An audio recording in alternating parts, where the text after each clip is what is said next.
गांव चारों तरफ हरियाली और सादगी से भरा हुआ था। उस गांव में कुंदन नाम का एक किसान रहता था। कुंदन बहुत ही मेहनती और ईमानदार किसान था। उसके पास एक छोटी सी जमीन थी।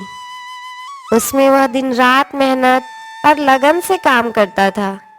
कुंदन के पास ज्यादा धन दौलत नहीं था, मगर उसके पास जो भी था वह उसके लिए अनमोल था।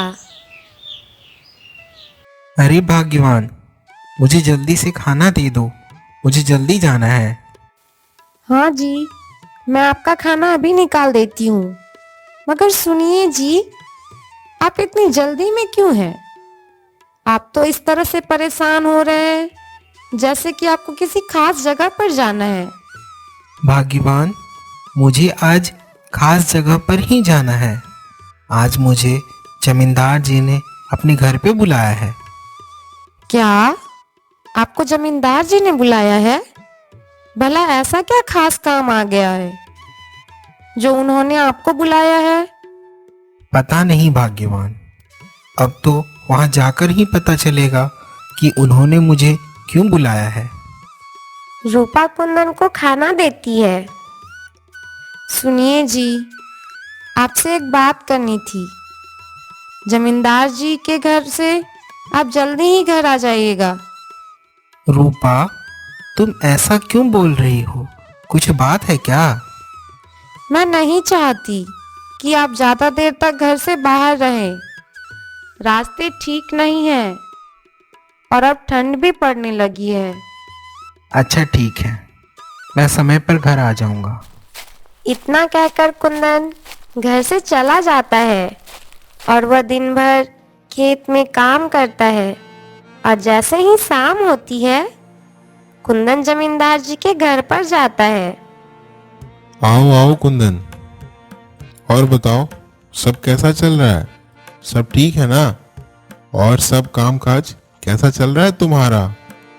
सब बढ़िया है मालिक, बस इस बार खेती थोड़ा ज़्यादा मेहनत से करनी है। सोच रहा हूँ कि इस बार ज़्यादा से ज़्यादा उपज हो ताकि अपने बेटे को शहर बेचकर पढ़ा सकूं। ये तो बहुत अच्छी बात है कि तुम अपने बेटे को शहर में पढ़ाना चाहते हो। लेकिन कुंदन, तुम्हारे बेटे को शहर में पढ़ाने के लिए तो बहुत बड़ी रकम चाहिए। तुम क्या इतनी बड़ी रकम तुम्हारा छोटा सा खेत पूरा पाएगा? हाँ मालिक, मैं जानता हूँ, पर मैं कर भी क्या सकता हूँ। अपने खेत में दिन दुगुनी रात चौगुनी मेहनत तो कर ही रहा हूँ, और देना ना देना तो सब ऊपर वाले की मर्जी पर है। हाँ कुंदन, तुम तो सच में बहुत ही मेहनती हो। अरे, मैं तो तुम्हें एक बात बताना ही भूल गया। क्या बात है मालिक, कहिए ना।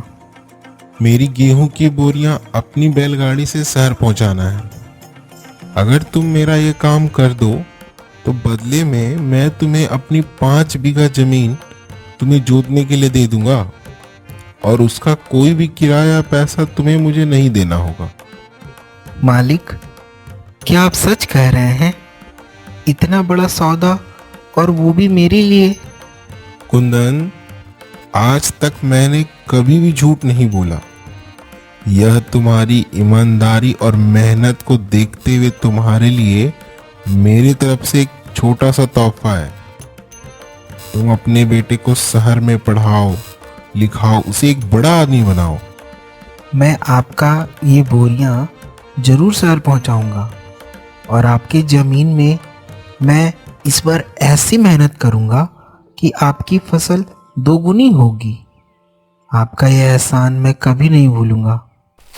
इतना कहकर कुंदन वहां से अपने घर को चला जाता है। अरे ओ भाग्यवान, कहाँ हो? जरा सुनो तो।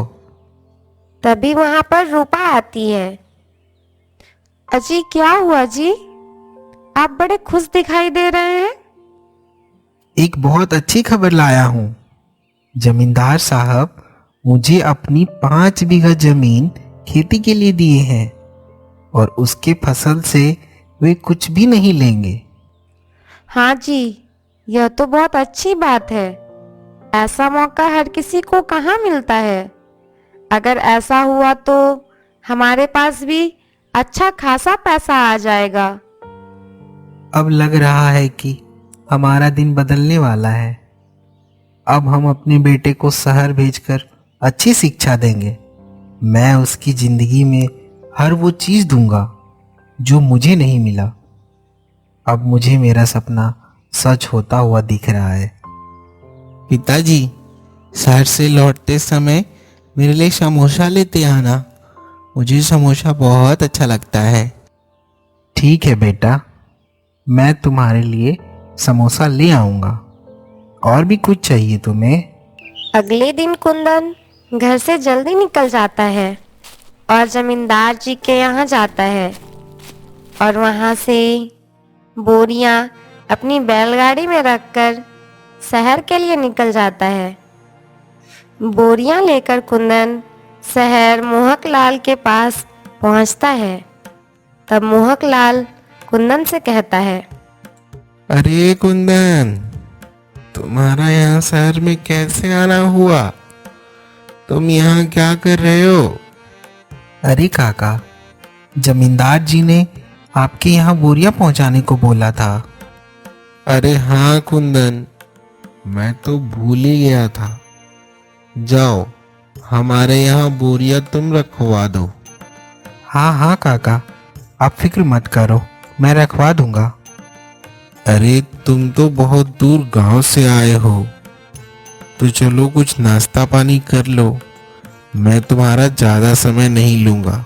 चलो, चलकर कुछ खा लो। अरे नहीं नहीं काका, रात होने से पहले मुझे घर भी जाना है। अच्छा तो ठीक है, अब तुम जाओ। और हाँ, सेठ जी से कहना कि अभी भी हम उनका गेहूं संभाल कर रख रहे हैं। ठीक है काका, अब मैं चलता हूँ। अगली बार आऊँगा तब नाश्ता पानी करूँगा। कुंदन गांव की ओर निकल जाता है और चलते चलते थक जाता है और एक पेड़ के नीचे बैठ जाता है। तभी वहां पर एक आदमी नकुल आता है। अरे कुंदन, तुम यहाँ क्या कर रहे हो? जमींदार जी की बोरियां का हिसाब लेने आया था, मगर रास्ते में चलते चलते इतना थक गया हूँ कि सोचा थोड़ा देर बैठकर आराम कर लूँ। अच्छा, बोरी का हिसाब लेने चले थे और खुद ही बैठ गए। ये तो अच्छा हुआ कि मैं यहाँ आ गया, वरना तुम तो यहाँ अकेले ही बैठे रहते। अरे नहीं भाई, अब मैं घर की ओर ही निकल रहा था और रात होने से पहले मुझे घर भी पहुंचना है। अरे भाई, तो चलो साथ में चलते हैं, मुझे भी घर जाना है। कुछ ही देर चलने पर एक समोसे वाले की दुकान आती है। समोसे की दुकान को देखकर कुंदन कहता है, अरे जरा रुको भाई, मुझे जरा कुछ समोसे खरीदने हैं। मेरे बेटे ने मुझसे समोसे मंगवाए हैं, उसे समोसा बहुत पसंद है। अरे भाई, समोसा कैसे पीस बेच रहे हो? 10 रुपए के एक समोसे हैं। ऐसा करो, 5 समोसे दे दो और थोड़ा जलेबी भी डाल देना। तुम यहीं रुको, मैं समोसे लेके आता हूँ। कुंदन समोसे और जलेबी ले लेता है और कुछ ही देर में चलते हुए वह अपने घर पहुंच जाता है। ये लो बेटा, समोसे और जलेबियाँ तुमने मंगाए थे ना? अजी, आज इतनी देर कैसे हो गई? आज तो आपको बहुत देर हो गई।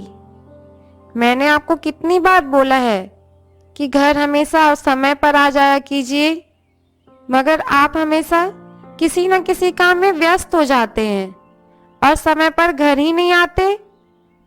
अरे भाग्यवान, सेठ जी के घर गया था, उनके गेहूं के बोरियों को शहर में पहुंचाना था ना। बोरियों को जगह जगह देने में देर हो गई, तब इतनी जल्दी घर कैसे आता? क्या भाग्यवान, काम में तो देर सवेर होती रहती है। चलो छोड़ो, अब मुझे खाना दे दो। अच्छा ठीक है, मगर आपको जलेबी समोसे लाने की क्या जरूरत थी? अभी वैसे भी हमारे पैसे के मामले में हाथ तंग है। अरे भाग्यवान, तुम दोनों की खुशी से बढ़कर मेरे लिए कुछ भी नहीं है। तुम दोनों के चेहरे पर खुशी लाने के लिए अगर मुझे पूरी दुकान भी लानी पड़े तो मैं वो भी कर सकता हूँ। चलिए बस अब रहने दीजिए, बात बनाना तो कोई आपसे सीखे। आइए अब सब मिलकर खाना खा लेते हैं। पूरा परिवार साथ मिलकर जलेबी और समोसे खाकर सो जाता है। कुंदन दिन रात एक करके खेत पर काम करता है और बहुत ही कम समय में अच्छी फसल उगा लेता है। कुंदन के पड़ोसी को यह सब देखकर बहुत जलन होती है। सुनिए जी, क्या आपने सुना? कुंदन को जमींदार साहब ने 5 बीघा जमीन खेती के लिए दिया है। कुंदन तो पहले से ही अच्छा खासा कमा लेता था और अब तो उसके पास 5 बीघा जमीन और आ गई है। अब तो वह बहुत जल्दी अमीर हो जाएगा। हाँ भाग्यवान, मैंने भी ये बात सुनी है। सच कहूँ तो मुझे उसकी खुशी देखी नहीं जाती। हर बार हर चीज कुंदन की किस्मत में ही आता है। जो भी हो, हम कर भी क्या सकते हैं। अच्छा, अभी उसकी फसल तैयार होने दीजिए और तब हम देखेंगे कि आगे क्या करना है। उसी समय हम कोई कदम उठाएंगे। अभी कुछ भी करने का कोई फायदा नहीं होगा। भाग्यवान, तुम ठीक कह रही हो, मगर कुंदन बहुत ही तेज इंसान है। उसको धोखा देना इतना आसान बात नहीं है। हमें कोई ऐसा तरीका निकालना होगा जिससे कि सांप भी मर जाए और लाठी भी ना टूटे। हमारा काम भी हो जाए और उसे पता भी ना चले। मुझे सब पता है जी, आप चिंता मत करो। जब उसकी फसल पककर तैयार होगी ना, तब हम देखेंगे कि क्या करना है। ठीक है भाग्यवान, अब मैं अच्छी तरह से समझ गया। असली खेल तो तब शुरू होगा जब उसकी फसल पककर तैयार होगी।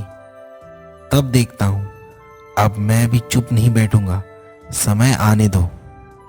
कुंदन मेहनत और लगन से अपने खेत पर काम करता है।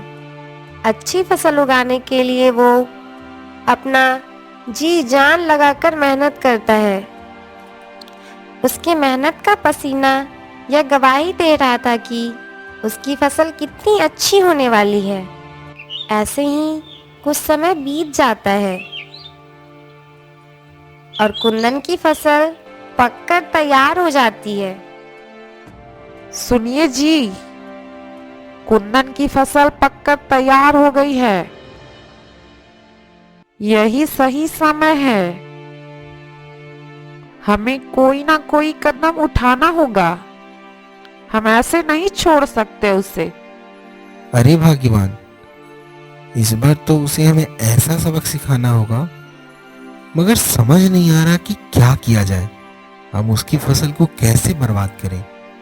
इस बार तो हम उसे ऐसा सबक सिखाएंगे कि वह दोबारा फिर उठने की कोशिश नहीं करेगा। सुनिए जी, आप बहुत सारे जानवर को उसके खेत में छोड़ दीजिए। वह सारे जानवर उसके खेत को बर्बाद कर देंगे और जानवर के चले जाने के बाद कुछ दवा का भी फसल पर छिड़काव कर दीजिएगा, जिससे उसकी फसल पूरी तरह बर्बाद हो जाए। हम अपने मकसद में कामयाब हो जाएंगे। फसल के बर्बाद होने का नुकसान कुंदन सह नहीं पाएगा और जमींदार को मजबूरन उसका खेत लेना पड़ेगा। यही मौका है कुंदन को पूरी तरह बर्बाद करने का। ठीक है? भाग्यवान, मैं पूरी तैयारी के साथ जाऊंगा और उसकी फसल बर्बाद करके ही आऊंगा। मगर भाग्यवान, मुझे ऐसा करते किसी ने देख लिया तो मुझे थोड़ा डर भी लग रहा है। उसके बाद कुंदन का पड़ोसी धम्मू कुंदन के खेत पर बहुत सारे जानवर को लेकर जाता है और उसके खेत में छोड़ देता है और खुद एक पेड़ के नीचे से छिपकर यह सब देख रहा होता है। जब सारे जानवर चले जाते हैं तब धम्मू फिर से वहां आता है और फसल पर दवा का छिड़काव कर देता है, जिससे कुंदन की फसल पूरी तरह बर्बाद हो जाती है। अगले दिन जब सुबह होती है तो कुंदन और उसकी पत्नी रूपा दोनों खेत पर जाते हैं। देखिए जी, हमारी फसल तो पूरी तरह बर्बाद हो गई। आखिर ऐसा कैसे हो गया? अब हम क्या करेंगे? हम तो पूरी तरह से बर्बाद हो गए हैं।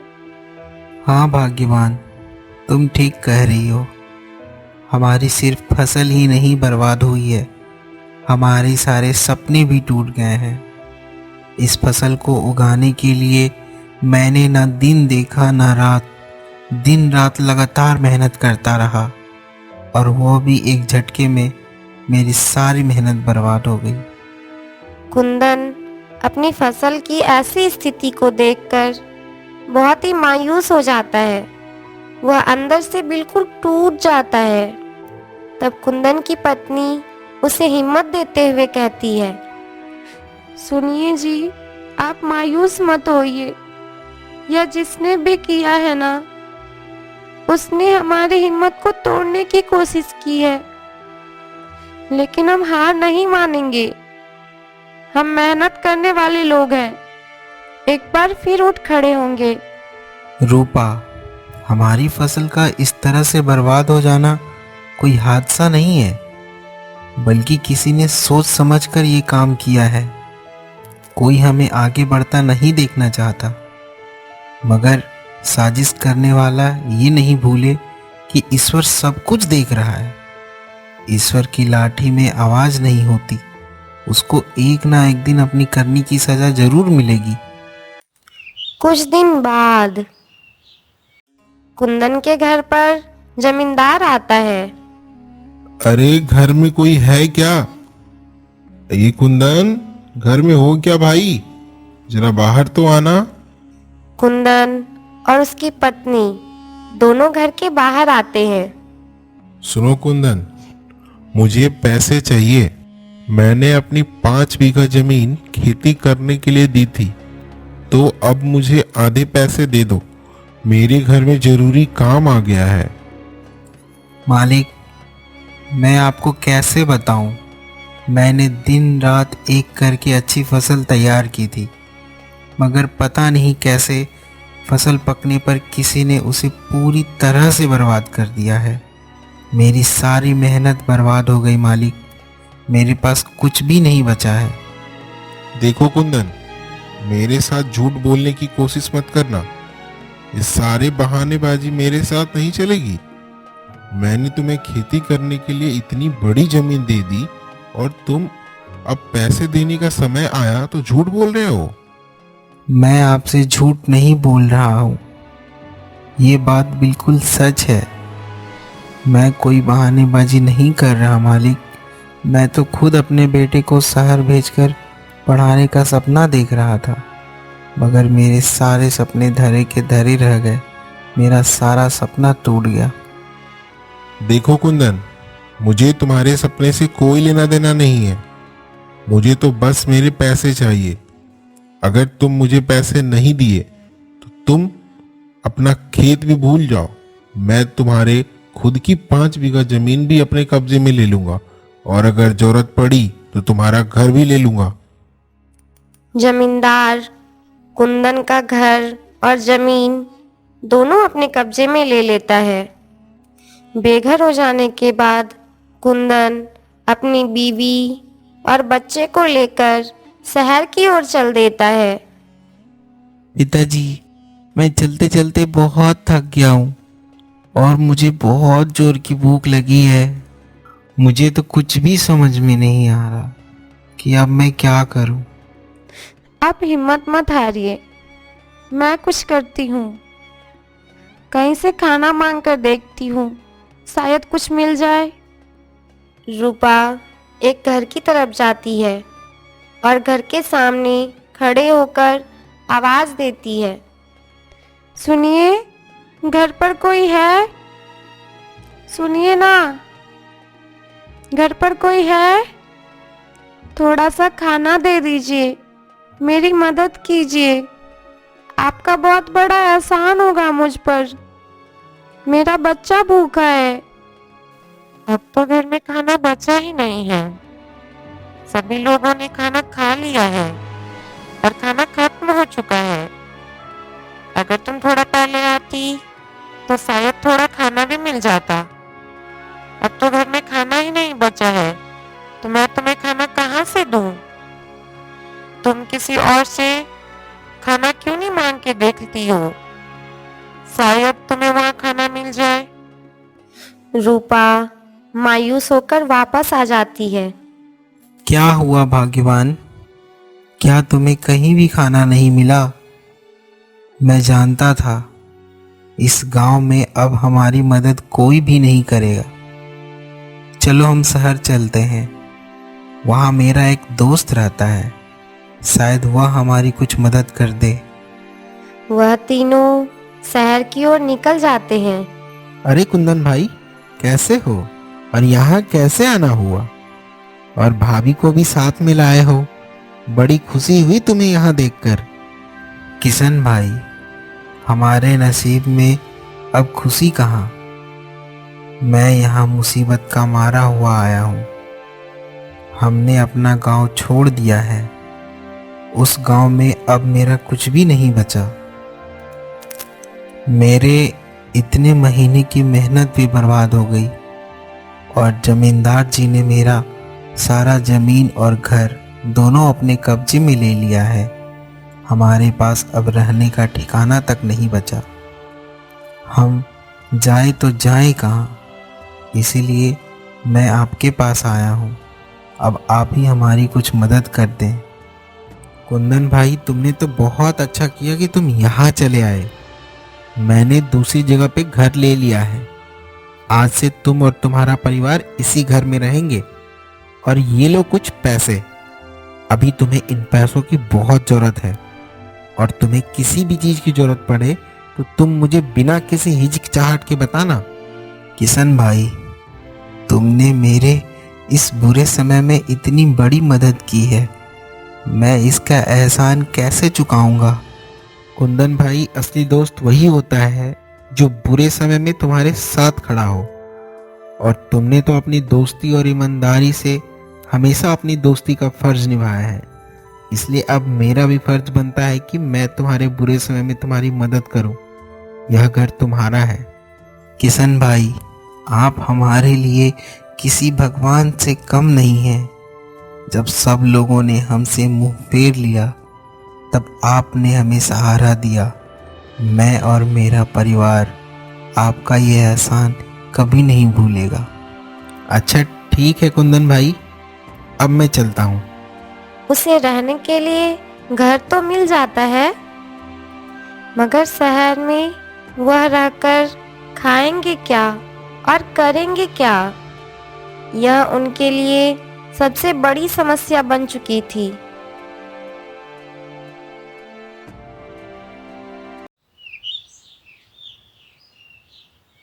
सुनो भाग्यवान, हमें रहने को तो घर मिल गया, मगर इस शहर में जीने के लिए हमें कुछ ना कुछ तो करना ही पड़ेगा।